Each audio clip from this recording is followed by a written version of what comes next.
Finally India ने PoK पे attack कर दिया है। The death toll is rising from Indian military strikes on Pakistan, raising fears that two nuclear-armed rivals are moving closer to war. And इस operation का नाम रखा है ऑपरेशन सिंदूर।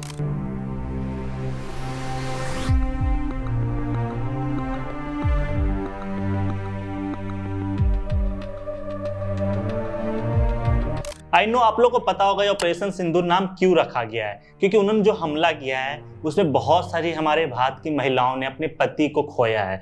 दैट्स वाई इस ऑपरेशन का नाम ऑपरेशन सिंदूर रखा गया था, जिसमें हमने पाकिस्तान के 9 जहां पे टेररिस्ट पाले जाते थे उस पर अटैक करा है। और पाकिस्तान वाले तो अलग अलग फेक नैरेटिव्स भी फैला रहे हैं, तो उनसे हमें सावधान रहना है। जो हमें इंडियन गवर्नमेंट रिपोर्ट दे रही है उस पर विश्वास रखना है, अपने इंडियन आर्मी पे विश्वास रखना है। इवन बहुत जगह भी हमारा ड्रिल चल रहा है, ब्लैकआउट चल रहा है, तो बहुत सारे लोग डर जा रहे हैं। तो आपको डरना नहीं है, ये जस्ट एक सेफ्टी कंसर्न है, बिकॉज हम लोग पहले से प्रिपेयर है, हमारी आर्मी ऑलरेडी प्रिपेयर है।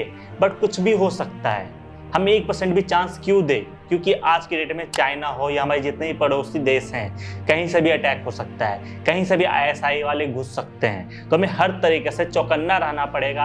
एंड एज अ सिविलियन हमें अपनी आर्मी की हेल्प करनी है। और हम हेल्प कैसे कर सकते हैं? अपने आप को सेफ रखकर, कुछ भी गलत हो रहा है तुरंत अपडेट करके देखिए, कुछ भी अनयूजुअल लग रहा है तुरंत जो भी सिक्योरिटी फोर्सेज हैं उनसे कनेक्ट करने, पुलिस से कनेक्ट करें, उनको बताएं कि ऐसा यहाँ पे हो रहा है, ताकि तुरंत एक्शन लिया जा सके। जैसे आज की डेट में जहाँ पे न्यूक्लियर पावर वगैरह से रिलेटेड कुछ भी है, पावर ग्रिड वगैरह है, वहाँ पे ब्लैकआउट था।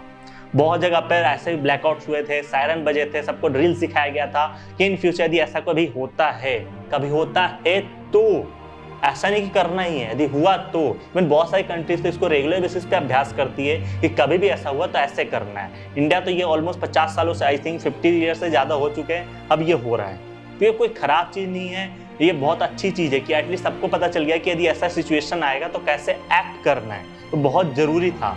एंड मैं आपको बता दूं, ये जैसे हमने ऑपरेशन सिंदूर करा, ऑलरेडी पाकिस्तान वाले उधर से फायरिंग करना स्टार्ट कर चुके हैं, अलग अलग जगह पे इवन एक और अटैक उन्होंने कर दिया है। तो इंडिया को जो चांस चाहिए था ना, वो चांस इंडिया को मिल गया है। अब इंडिया बताएगा पाकिस्तान को कि क्या उसने गलती करी है, क्योंकि यहाँ पे मेन गेम था क्या, इंडियन आर्मी ने 9 जगह अटैक करा जो कि टेररिस्ट प्लेसेस थे, वहाँ पे टेररिस्ट रहते थे, पाले जाते थे और वहाँ पे ग्रो होते थे। तो ऐसे बात हुआ करता, वहाँ पर अटैक किया बिल्कुल सही तरीके से, इसको पाकिस्तान ने भी माना।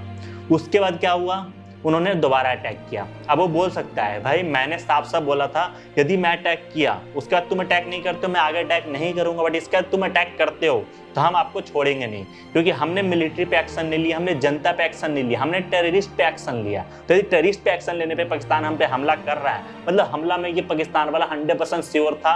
अब क्या होगा, इसके कारण बाहर जो कंट्रीज हैं वो इसको सपोर्ट करना बंद कर देगी, क्योंकि जो इसको सपोर्ट करेगी इनडायरेक्टली वो टेररिस्ट को सपोर्ट करेगी। एंड टेररिस्ट को सपोर्ट करने वाले नेशन को पूरे वर्ल्ड वाइड बहुत ज़्यादा दिक्कतों का सामना करना पड़ेगा। इसलिए चाइना भी, हम लोग इवन मानो या ना मानो, इस इंसिडेंट में चाइना का भी हाथ है, चाइना भी इनडायरेक्टली इन्वॉल्व है। क्योंकि खुद सोचो, जिस टाइम पे चाइना से सारी मैन्युफैक्चरिंग हटके इंडिया में आने वाली थी, उस टाइम पे पहलगाम जैसा अटैक हो गया। जो पाकिस्तान के पास 4 दिन लड़ने का गोला बारूद भी नहीं है, वो इंडिया पे अटैक कर रहा है, बोल रहा है हम आपको मार देंगे, एक्ट ऑफ वॉर है ये वो, और वही हमारे सामने इतना फालतूगिरी कर रहा है। बट यूएन में जाकर प्लीज बचा लो, मोदी मार देगा कर रहा है। इवन यार चाइना का खुद इस तरीके से वो लोग समझ नहीं पा रहे हैं क्या है, क्या बोलूं। यूएन का जो हुआ था ये मीटिंग, उसमें चाइना वालों ने कुछ नहीं बोला, एक वर्ड भी नहीं बोला, तब भी वो नहीं समझ रहे हैं। पाकिस्तान वालों का बहुत बुरा कटने वाला है, चारों तरफ से फंसने वाले हैं, क्योंकि अल्टीमेटली गलती तो पाकिस्तान वालों ने करी है। पैसा कोई भी दे, गलती तो तुमने नहीं करी, तो कुछ भी होगा तो तुम पे ही पड़ेगा। बाकी मैं इंडियन ऑडियंस जितनी भी हमारी है उससे बस यही बोलूंगा, मॉक ड्रिल जो भी सिखाया जा रहा है उसको आप अभ्यास करो अच्छे से। जब भी ऐसी सिचुएशन आती है ज़्यादा पैनिक नहीं करना, सारी चीज़ें होंगी। एनसीसी कैडेट्स वगैरह भी जो हैं सारे रेडी हो चुके हैं, हमारे सीआरपीएफ, बीएसएफ, हमारे पुलिस, हमारे आर्मी, एयरफोर्स, नेवी, सारे लोग रेडी हैं, कभी भी आप पे अटैक होने नहीं देंगे। बट इन फ्यूचर वैसा कभी होता है तो आपको अपनी भी जान बचानी है, अपने आस पड़ोस के लोगों की भी जान बचानी है। क्योंकि यार देखो, यहाँ पर हम सिर्फ बाहर से नहीं लड़ रहे हैं, यहाँ पे इंडिया में सबसे मेन जो लड़ाई है ना, वो इंडिया के अंदर ही लड़ाई है। इंडिया के अंदर ही अभी जैसे कांग्रेस के कुछ नेता थे, वो राफेल पे मिर्ची टांगे बोले थे, राफेल हमने किस लिए मंगाया, पूजा करने के लिए मंगाया है। इतना सीरियस सिचुएशन पे वो ऐसा कमेंट कर रहे थे, तो उनको क्या ही बोला जाए। इवन इससे भी बहुत महान लोग थे जो बोल रहे थे पाकिस्तान पे हमला ही नहीं करना चाहिए, पाकिस्तान ने जो किया सही किया। ऐसा बोल रहे थे कुछ लोग।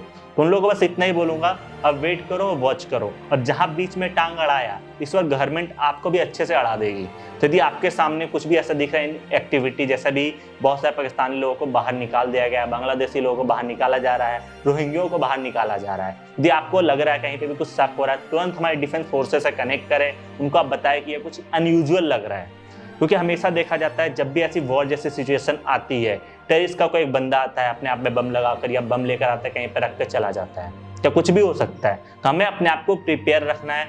कभी भी कुछ भी चीज़ें होती है, पैनिक नहीं होनी है, तुरंत आपको जो भी चीज़ें ड्रिल में सिखाई गई है उसको इम्प्लीमेंट करना है। बाकी सबसे मेन चीज़ आज की डेट में पाकिस्तान सबसे ज़्यादा आगे पता क्या है?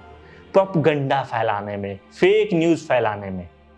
तो उससे सावधान रहना है। वो बोल रहे थे इंडिया के 5 जेट को हमने गिरा दिया है। भाई तुम बोल रहे हो इंडिया हमारे अंडर आया ही नहीं, अपने तरफ से ही मेरे को फायर कर दिया। फिर तुम खुद बोल रहे हो हमने उसके 5 फाइटर जेट को मार के गिरा दिया, जबकि हमने आपके फाइटर जेट को गिरा दिया है। मतलब वहां से बहुत सारे फेक न्यूज़ जाएंगे। इसके बाद सबसे मेन चीज़ है ना, आज की डेट में इंडियन आर्मी को रिलेटेड बहुत सारी फेक न्यूज़ आपके पास आना स्टार्ट हो जाएगी, जिससे कहीं ना कहीं आपके मन में डाउट आना स्टार्ट हो जाएगा इंडियन आर्मी को लेकर, जिससे कहीं ना कहीं हमारे इंडियन आर्मी के मोरल डाउन होना स्टार्ट हो जाएगा। ये कभी भी नहीं होना चाहिए। कुछ भी हो जाए इस टाइम पे पूरे इंडिया एक है, इंडियन आर्मी हो, इंडियन एयरफोर्स हो, इंडियन नेवी हो, सारे लोगों को हमारी हेल्प चाहिए, हम लोग उनकी 100% हेल्प करेंगे।